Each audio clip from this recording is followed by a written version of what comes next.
Now that we are in our thinking chair, let's think.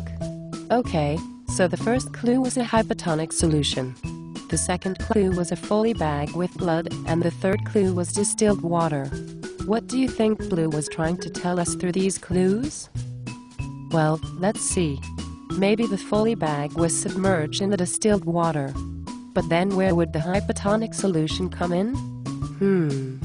What if the distilled water was placed in the Foley bag instead? Dr. Magenta said that the Foley bag attaches to the patient and delivers the contents to the patient's bloodstream. But what about the blood? Let's see.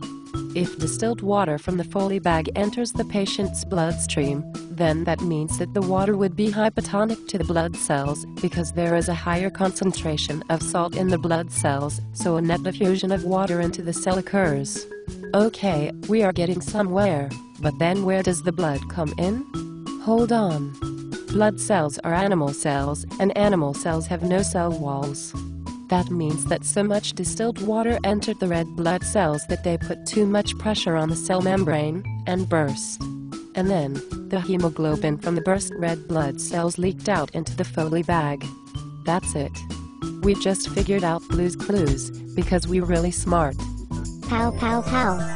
Blue, I was looking everywhere for you, in the land of osmosis and in Dr. Magenta's office. And guess what?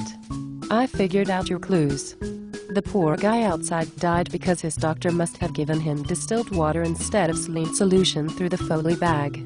It all makes sense now. Pow pow. After this whole adventure, I finally realize how important osmosis is. It can kill a person, like it did to the guy. And homeostasis has always been vital. All we living things are so alike. We all need to maintain a normal internal environment so that we can function as living things to our fullest potential. I feel enlightened now, don't you? Pow pow. But the poor young man outside, there was nothing that could have been done this whole time to save him, right? Pow pow. Yeah, that's what I thought. His burst red blood cells faced irreparable damage. Oh well. Let's go eat some sandwiches, what do you say? Pow pow. Thank you so much. You helped me figure out why that dude died. But now it's time for So Long, but we will sing just one more song. Thanks for doing your part, you sure are smart. You know, with me and you, and our friend Blue, we can do anything that we want to do. See you later.